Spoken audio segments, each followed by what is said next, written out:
Abra a Bíblia no livro dos Atos dos Apóstolos. No último capítulo dos Atos dos Apóstolos.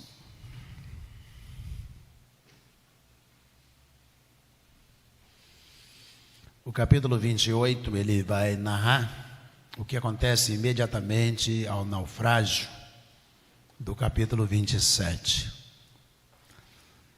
E logo no início vai falar o que acontece na ilha de Malta, até o versículo de número 6, quando Paulo é alcançado por uma serpente, uma víbora, e ele vai permanecer, depois dessa experiência, ele vai permanecer mais 3 meses naquele lugar, no sítio de um camarada chamado Públio.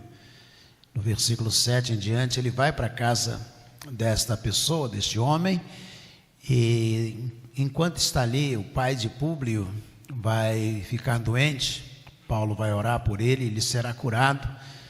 E os moradores da ilha, eles levam as pessoas enfermas para que Paulo possa orar por elas, e elas foram curadas. E isso vai até o versículo 10.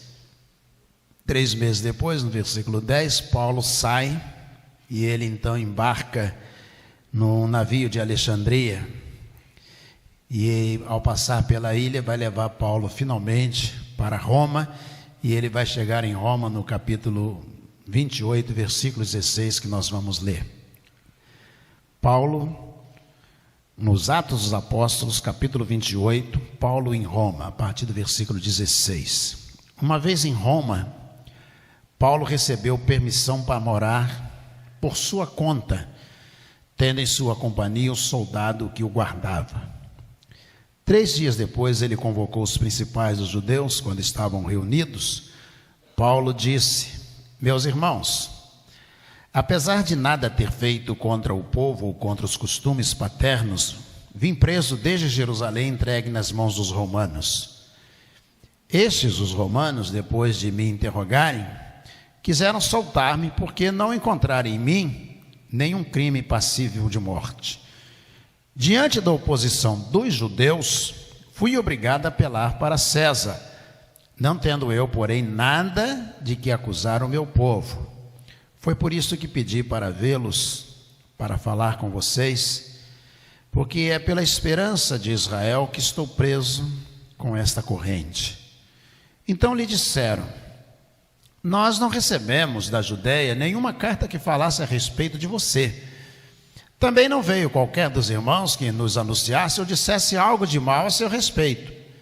Mas gostaríamos de ouvir o que você pensa, porque sabemos que em todos os lugares essa seita é contestada.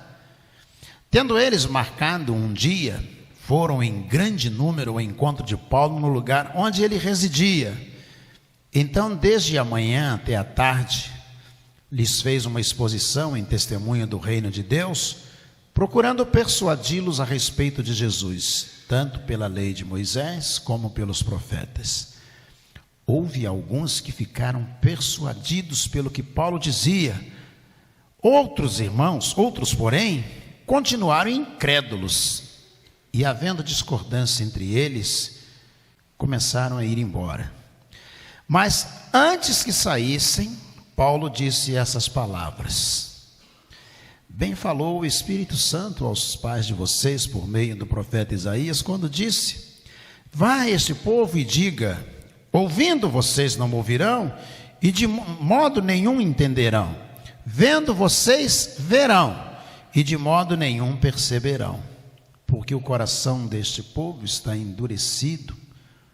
Ouviram com os ouvidos tapados e fecharam seus olhos, para não acontecer que vejam com os olhos, ouçam com os ouvidos, entendam com o coração e se convertam e sejam por mim curados.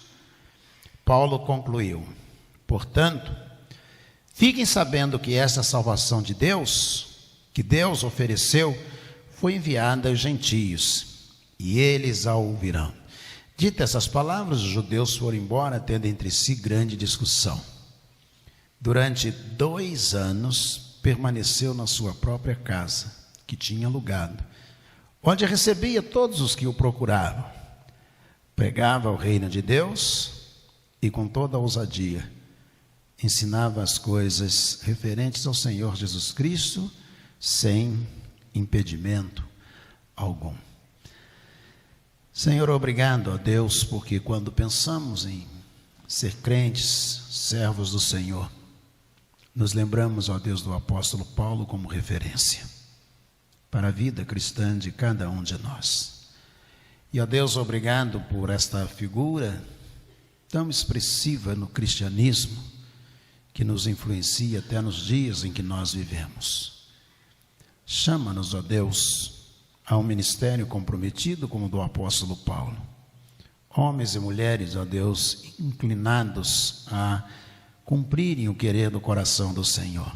É a nossa oração, em nome de Jesus. Amém. Amém. Não pare.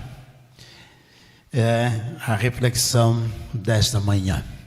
Se você olhar o livro dos Atos dos Apóstolos, a história do apóstolo Paulo vai começar muito cedo no livro dos Atos dos Apóstolos. Primeiro, ele era perseguidor da igreja, e ele vai prender Estevão. Ele vai ser responsável pela execução de cristãos, a Bíblia coloca no plural, e aí ele tem uma experiência profunda com Jesus. E aquele que era perseguidor passa a ser perseguido a partir do capítulo 9. E aí se instaura uma realidade nova. Assim como nós que recebemos Jesus Cristo como Senhor e Salvador, Paulo também fez a mesma decisão. E já no início da sua conversão, da sua experiência com Jesus, ele pergunta ali para Jesus, né, que queres que eu faça? O que o Senhor está querendo de mim? Já estava disponível já nos primeiros segundos da vida cristã. E ele é levado para a rua chamada direita, e ali Ananias vai orar por ele, caem as escamas de seus olhos, ele está completamente cego, ele volta a enxergar. E a partir daí, uma realidade nova se instaura no cristianismo, no nascente cristianismo. Paulo vai ser o maior vulto, a maior expressão da pregação, da propagação do Evangelho de Jesus Cristo. Isso mesmo. Ele vai se tornar uma referência para os 12 apóstolos que lá estavam. Ele vai se tornar uma referência para as igrejas que estão sendo organizadas com as viagens missionárias. Ele vai se tornar uma referência no ensino das escrituras sagradas para as pessoas que estão ao redor dele e mesmo nas cidades distantes por onde ele passa e implanta a igreja. Paulo diz aos discípulos, aqueles que estão com ele, depois ele diz, eu tenho que retornar a Jerusalém, e eles já no capítulo 20 dizem, não faça isso, não vá a Jerusalém, porque eles estão prendendo os crentes em Jesus, e Paulo vai dizer, mas em nada tenho a minha vida por preciosa, a não ser que cumpra com alegria a carreira e o ministério que recebi das mãos do Senhor Jesus para pregar o Evangelho da graça de Deus. Ou ele está dizendo, não faz sentido se eu não fizer aquilo que Deus quer que eu faça. A vida não tem sentido, está dizendo o apóstolo Paulo. E ele não para, ele não descansa.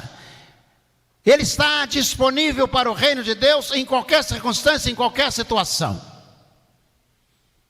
Dizem, você vai ser preso, e ele diz, então, eu estou não somente pronto para ser preso em Jerusalém, mas se necessário for, para morrer também pelo Senhor Jesus Cristo. E ele volta para Jerusalém, e ele é preso. E sendo preso, ele vai ser enviado a Roma, porque tinha cidadania romana. Os pretores, os juízes que haviam mandado açoitá-lo, e eles perceberam, ficaram cientes, pediram desculpas a Paulo. Finalmente ele vai ser enviado para Roma porque era cidadão romano. Capítulo 27, ele entra no navio, ele olha o navio, ele diz ao capitão Júlio, comandante do navio, melhor é que ficássemos aqui, porque o nome deste porto é Bons Ventos, mas não haverá vento para conduzir esse navio. E o capitão olha para Paulo, que é um dos prisioneiros, daqueles que estão dentro do navio, e ele coloca o navio no mar assim mesmo, e durante 14 dias e 14 noites eles ficam vagando pelo mar, sem destino. E Paulo está dentro do navio, e certa noite um anjo do Senhor aparece ao apóstolo Paulo e diz: não temas, porque eu dei na tua mão todas as pessoas que estão neste navio, nenhuma delas vai morrer. O navio vai se perder, mas você vai chegar com toda a tripulação em terra seca, em terra firme. Paulo olha para o comandante do navio, e as pessoas dentro do navio estão desesperadas, porque durante 14 dias não há sol, não há lua, há uma neblina sobre o navio, eles não conseguem divisar para onde devem navegar. E aí finalmente vem um grande vendaval, toma o navio, arremessa o navio contra as pedras. Diz a Bíblia que o navio fica preso entre duas pedras grandes, e as ondas batem, arrebentando o navio, conforme Deus havia dito. O navio vai soltando as suas tábuas, e pessoas vão se agarrando às tábuas, e uns vão nadando até chegarem à ilha. Finalmente ele está na ilha. E aí ele vai conseguir chegar a Roma, que é o texto que nós lemos do capítulo 28, depois de ficar no sítio de Públio, curar os moradores da ilha. E o navio que vem de Alexandria passa na ilha, e os moradores se mobilizam para enviar Paulo até Roma, e ele chega em Roma, e ele vai ser prisioneiro em Roma. Parece que acabou a vida do apóstolo Paulo. Diz então, ele é colocado numa casa. Ele fica preso 2 vezes, ele é solto, passa 2 anos em liberdade, e ele volta à segunda prisão. Na primeira prisão ele escreve a carta à igreja que está em Éfeso, escreve aos Filipenses, escreve a Filemon. E nessa primeira passagem, quando ele está preso, ele vai escrever 4 cartas na prisão. Quando ele é solto, ele escreve mais 2, a Tito e a Timóteo, 1 Timóteo. E aí ele é preso 2 anos depois, ele volta para a prisão, e ali na prisão ele escreve a 2ª carta a Timóteo, e finalmente ele vem a ser executado. O que fazia este homem não parar? E o que é que faz tantos crentes pararem? Por que será que um homem como este, dizem: você vai ser preso? Ele disse: não vou parar, eu vou continuar pregando o evangelho. Eles vão prender você. Ele disse: até se eu tiver que morrer, eu morro, eu não paro. E ele é preso.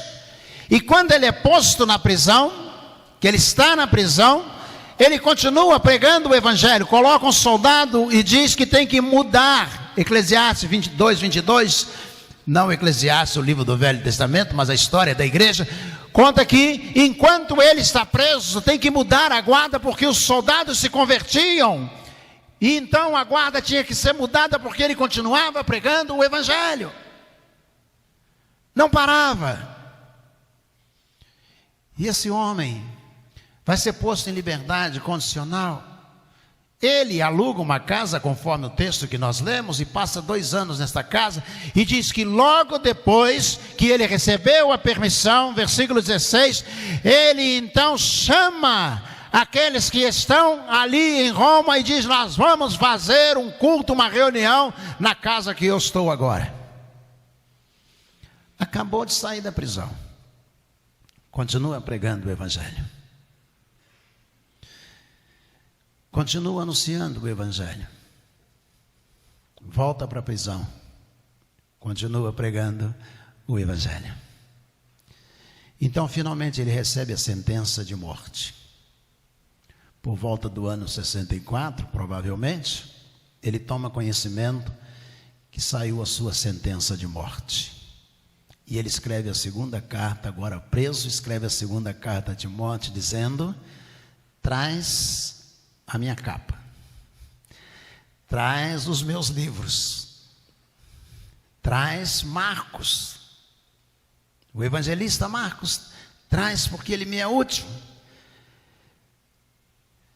Combati o bom combate, acabei a carreira e guardei a fé.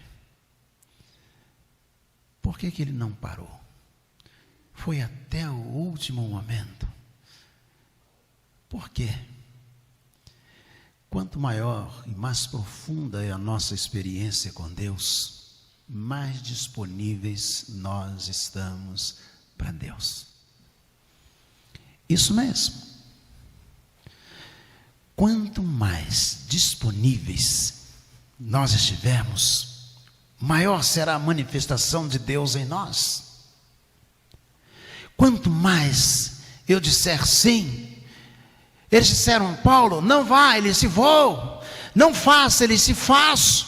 Não apareça lá, ele disse: apareço. Você agora está na prisão, não reúna, ele disse: reúno.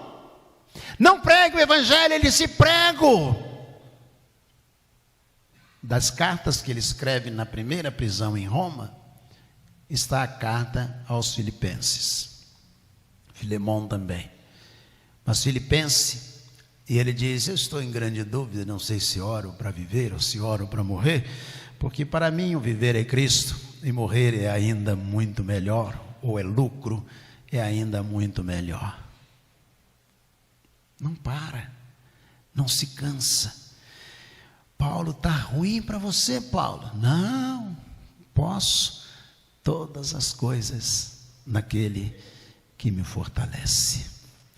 Irmão, a igreja do século 21, irmãos, a igreja do século 21 precisa voltar para o Novo Testamento. Virou uma festa, virou um monstrengo sem cabeça a igreja do século 21.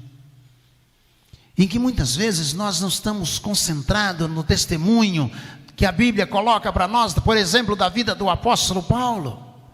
A gente acha que pode parar: hoje não dá, não vou fazer, hoje eu não posso, semana que vem eu não tenho tempo, não vai ser possível, depois eu vou pensar. Você pode ser professor da escola dominical, todo domingo vou ter que vir para dar, não posso não. Vamos evangelizar, quando é que é? É sábado. Sábado não dá. Então vamos cantar no coro, ensaia que dia? Segunda-feira à noite. Segunda-feira à noite, também não dá não. Gente que está parando, e tem gente que nem sai do lugar. O apóstolo Paulo, ele podia por convicção dizer: eu sou crente em Jesus. Ele se levanta para escrever, e ele diz assim: sedes, pois, meus imitadores, como eu sou de Cristo Jesus. Ou ele está dizendo: se você tiver dificuldade de entender o que é ser crente em Jesus, de fazer alguma coisa para Jesus e ser cristão, Paulo está dizendo: olha para a minha vida, olha para mim. Quantos crentes em Jesus no século 21 podem se levantar e dizer: olha para mim? Nós estamos perdendo como igreja essa identidade.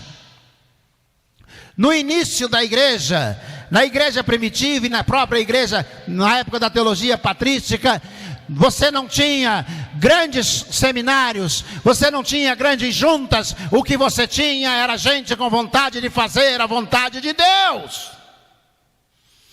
A institucionalização ou a diabolização de todas as coisas do reino de Deus tiraram a força do reino de Deus. Vamos perdendo a identidade. A gente vai parando, ou vai andando quase parando. Naufragou na ilha de Malta, Paulo dá testemunho. Enquanto você estiver aqui, vão lá para o meu sítio, disse Públio. Ele disse: vamos lá. E deu testemunho, e a comunidade de todo aquele arraial, daquele lugar, ia para o apóstolo Paulo orar por eles e dar o seu testemunho a respeito de Cristo, diz, ensinando a partir do evangelho de Jesus e também dos profetas. Ele ensinava as pessoas. Não precisa ir para o seminário. O que nós precisamos é de gente comprometida. Cada ano, cada década, a gente tem menos gente que a gente possa olhar e dizer assim: fulano é um santo homem. Cada ano que passa, a gente tem menos pessoas em evidência porque estão testemunhando do reino de Deus. Os crentes mais antigos, que têm talvez 20, 30, 40 anos, com facilidade vão lembrar de alguém que nem era pastor, era um diácono da igreja, mas fulano me influenciou pela vida dele, pelo testemunho dele, pelo jeito dele ser. A igreja cada vez tem menos gente assim. Karl Marx era um grande pensador, inegavelmente, autor de obras memoráveis. No primeiro dia de sua aula na universidade em Berlim, ele foi afastado da igreja.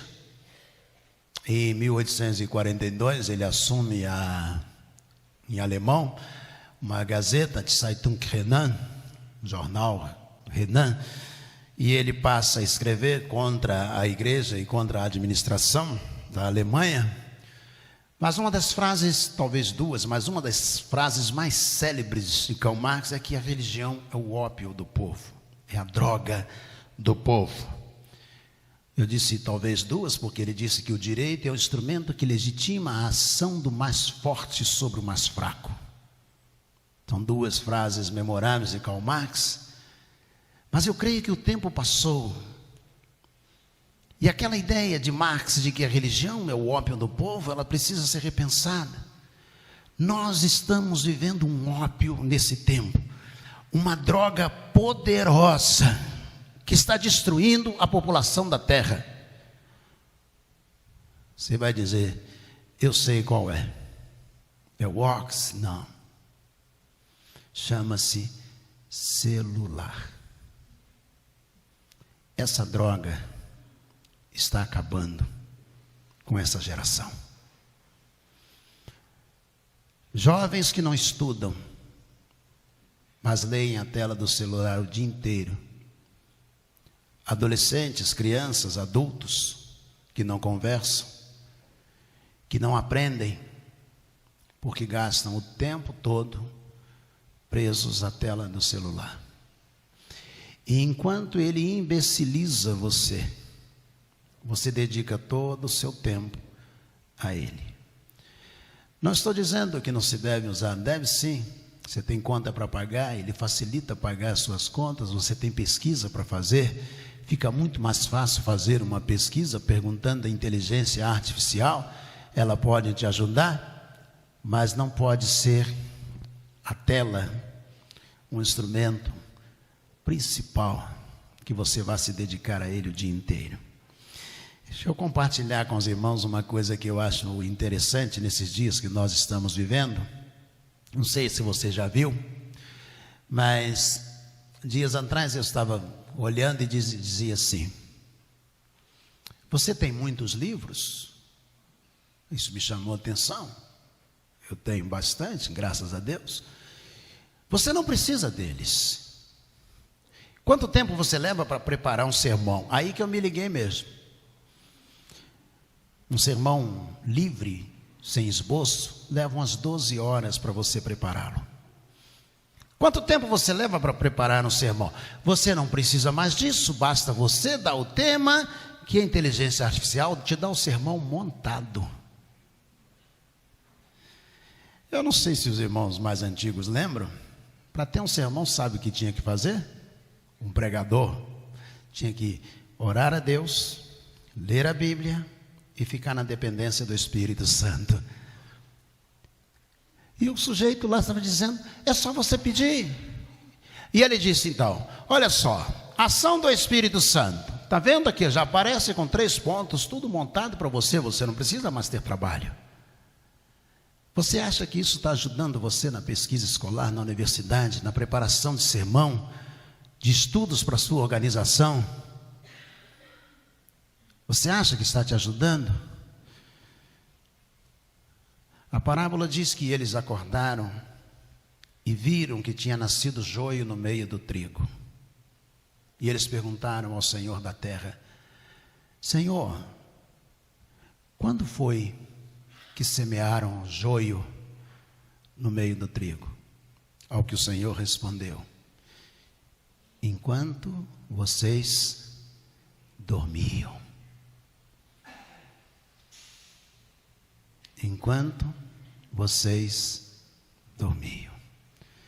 Irmãos, enquanto a igreja dorme no século 21, o diabo está semeando joio. Estudos bíblicos que não são estudos bíblicos. 4 coisas para você ser feliz. 5 coisas que você deve fazer para ser bem-sucedido financeiramente. Isso não é sermão. Isso é joio no meio do trigo. E Paulo reuniu na prisão aqueles homens, mandou chamar, reuniu na prisão e começou a ensinar pelo Evangelho, pelos profetas, ensinar todos eles. Nós precisamos rever a nossa vida cristã. Precisamos deixar Jesus agir, abençoar, dirigir a igreja para a honra e glória de Jesus, o nosso Senhor. Jesus age.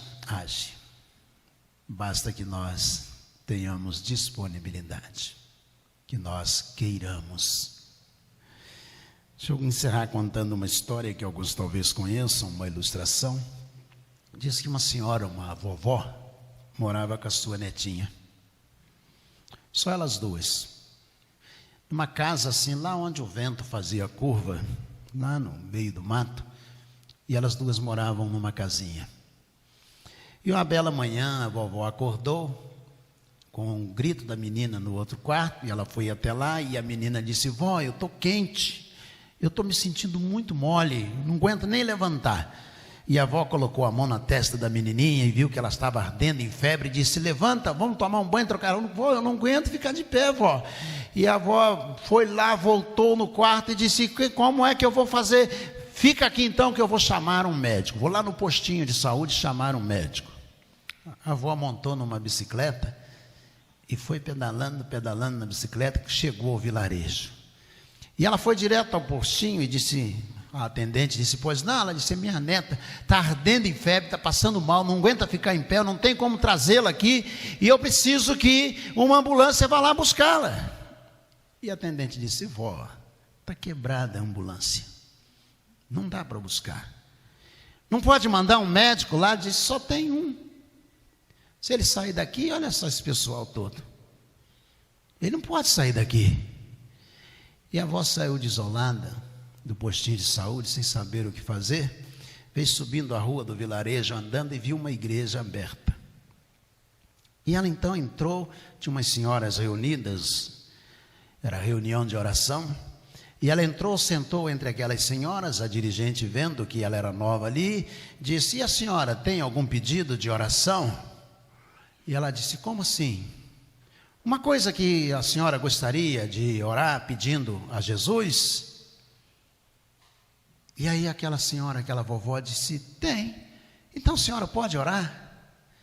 E a vovó fechou os olhos e disse assim: Jesus, eu moro longe, Jesus, muito longe, e eu tenho uma netinha, Jesus, e ela está muito doente, está ardendo em febre, Jesus, e eu preciso que o Senhor possa ir lá.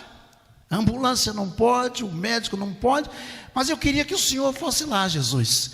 E eu vou dizer para o Senhor onde eu moro, vou explicar isso na oração. Eu vou explicar para o Senhor onde eu moro. O senhor desce aqui a rua do vilarejo, o senhor vai, passa naquela ponte apertadinha, atravessa o rio, aí o senhor vai encontrar uma trilha no mato, o senhor dobra à direita, aí o senhor vai embora, esquece. Muito tempo depois o senhor vai encontrar um lugar descampado, e lá tem uma casinha com uma chaminé, e é lá que eu moro, Jesus. Eu preciso que o senhor vá lá. Mas tem uma coisa, Jesus, quando eu sair, eu botei a chave embaixo do tapetinho vermelho, eu tranquei a porta e botei a chave embaixo do tapete. E quando o senhor sair, Jesus, não se esqueça de deixar a chave lá, senão eu não tenho como entrar. E aí ela parou de orar, levantou, saiu. As mulheres ficaram olhando e disseram: que oração mais doida. Será que ela acha que Jesus não sabe onde ela mora? Será que ela acha que Jesus precisa de chave para entrar na casa dela? Mas ela montou na bicicleta e foi embora. Ela foi pedalando e pensando na situação. Finalmente chegou, abriu o portãozinho, colocou a bicicleta no quintal. E ela foi andando, levantou o tapetinho, a chave estava lá, ela tirou a chave, abriu a porta, entrou. A neta estava brincando na sala. Ela olhou para a neta e disse: você melhorou? Disse: melhorei, vó. Botou a mão na testa da menina, não havia mais febre. Disse: você está boa. Ela disse: estou, vó. E as dores? Disse: acabaram. Vó, desde a hora que aquele médico esteve aqui, que a senhora pediu para ele vir, e aí a avó olhou para a menina e disse: médico? Disse: é, vó. Ele veio com umas roupas brancas e parecia até que estavam acesas de tão brilhantes que eram, vó. E ele veio, botou a mão na minha testa e a febre foi embora. E aí a avó ficou olhando para a menina, a avó foi saindo na direção da cozinha sem entender bem. E aí quando chegou na porta da cozinha, a menina disse: vó, ele deixou um recado para a senhora. Aí a avó virou-se e disse: para mim? Qual o recado? Ele mandou dizer que deixou a chave embaixo do tapetinho vermelho do jeito que a senhora pediu. Deus continua agindo. A gente aqui não pode parar. A gente não pode parar. Se a igreja do Senhor parar, esse mundo vai ficar cada vez pior. Eu não posso parar. Você não pode parar.